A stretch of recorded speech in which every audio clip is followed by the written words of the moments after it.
Austatud kohalviibijad! Milline roll on täna kultuurkapitalil Eesti ühiskonnas? Kui minna tänavale või siia kõrvale lauluväljakule kogunevatele kontserdikülastajatele, siis ilmselt enamik inimesi, kelle käest küsida, on sellest midagi kuulnud. Aga väga täpselt selle olulisust ja toimemehhanismi ei teata. See aga ei tähenda tema ebaolulisust. Ta on lihtsalt latentne, laiemale üldsusele nähtamatu, kuid ometi hädavajalik niidistik, mis meie olemise ja kultuuri ühte seob. Sest mõelgem korraks valdkonna inimestena kultuurkapitali väärtuse üle selles võtmes, milline oleks meie kultuurielu ilma kulkata. Vaesem, palju vaesem. Paljud olulised asjad jääksid tegemata, paljud värvid oleksid meie kultuuris olemata. Aga värvidel on meie rahva pärimuses ja rahva riietes oluline roll. Iga eestlane on kultuurkapitali toetuga kokku puutunud ja mitte korra, vaid ilmselt rohkem.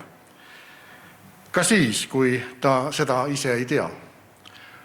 Ainuüksi 18 000 taotlust aastas näitab kulka haaret. Ikka ja jälle räägitakse, kas kultuur ja raha peaksid üldse ühte lausesse mahtuma. Kas kultuuri saab rahas mõõta. See on ebavajalik demagoogia ja ei vii kuhugi. See ei aita meid edasi.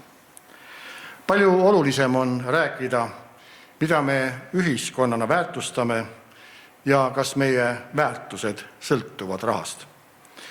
On palju tähtsam, et me tajuksime, et kõike meile olulist ei saa ega tohigi rahas mõõta. Täpselt nagu häid suhteid, ausust, armastust ega headust ei saa me rahaga osta. Ei saa me ka kultuuri rolli vaid hinnasillina vaadata. Kultuur on meie eestlaste alus. See ongi meie ainus tõeline ja mittemüüdav kapital. Kultuur peab olema nii tugev, et elaks üle aegade. Meie järel tulevad põlved kohustavad meid selleks. Seega peame ühiskonnana leidma vaimsete, kultuuriliste ja inimlike väärtustega ka ühiskondlikus arutelus tugeva vastukaalu pragmaatilisusele ja materiaalsusele. Sest üks inimene ja rahvas on midagi enamat. Kultuurkapitali õnnestumise määrab tasakaal tippkultuuri ja rahvakultuuri vahel. 2002. aastal loodud maakondlikud ekspertgrupid on üle-eestisele kultuuririkkuse seisukohalt hädavajalik ning vaadates üha keerulisemaks muutuvat elu tõmbekeskustest väljaspool, vaatan ma kultuurkapitali abikäe poole. Kas sellega ei soodusta me liigset killustumist ja ületootmist? Kas kultuuri ei ole meil liiga palju? Vastus saab muidugi olla ei. Praegusel heitlikul ja killustuval ajal on kultuur see, mis tekitab ühist vereringet, vaimset tasakaalu, juurte tunnetust, sisemist rahu. Kas külateatris või käsitööringis, suurtel kultuurifestivalidel või üleriigilistel sündmustel. Vastukaal ühiskondlikule ärevusele ja teadmatusele ongi seesama kultuur. Kui vaadata kas või publiku ja kaasalööjate arve, siis me näeme, et seda mitmenäolist ja rikkalikku kultuuri on vaja. Ja eriti igale eestlasele kättesaadavat kultuuri. Ja kui on janu, peab saama juua mis tahes Eesti otsas. Kultuurkapitali üks edu pant läbi aegade on olnud tema paindlikkus. Ainuüksi okupatsioonieelses Eestis, nii nagu me kuulsime, muudeti tema seadust 7 korda ehk iga paari aasta tagant, sest olukord nõudis seda. Ka täna ei peaks pelgama muutusi.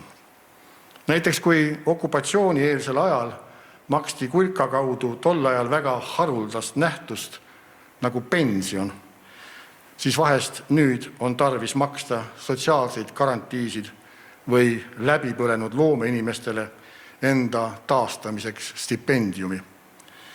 Ela ja sära nõuab ilmsesti enesetäiendust ja loometegevust ega ole mõeldud oma sära ja elu taasleidmiseks. Aga jäägu see tegijate mõelda. Ja ärge mõistke mind valesti. Kultuurkapital töötab väga hästi.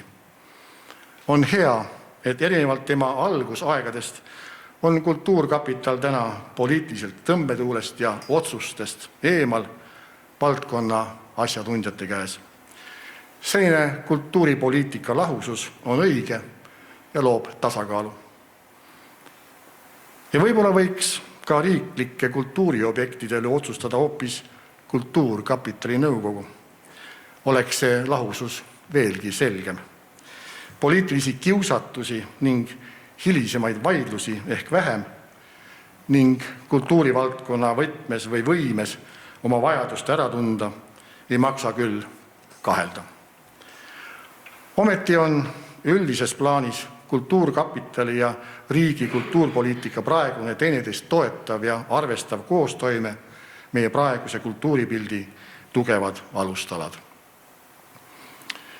Endise Eesti Rahva Muuseumi direktorina ühe päris ettepaneku ma siiski söandaksin teha. 1938. aastal pakkus kirjandusteadlane Paul Ambur teaduste sihtkapitali loomise idee. Olgugi, et tema mõte oli laiem, siis tasuks mõelda meie rahvuskultuuriga tegeleva teaduse toetamisele Kultuurkapitali kaudu. Eesti mõtteloo ja vaimse pärandi uurimused ja teadustööd on pehmelt öeldes alarahastatud, kuna meie teadus sõltub palju välisgrantidest. Meie oma kultuuri uurimistöö neid grante aga ei saa, mistõttu jääb palju olulist selles valdkonnas tegemata. Vahest aitaks Kultuurkapitali selgem osundus seda olukorda adresseerida ja parandada. Sihtkapitali maht ei pea olema väga suur, aga ta peaks olema järjepidev.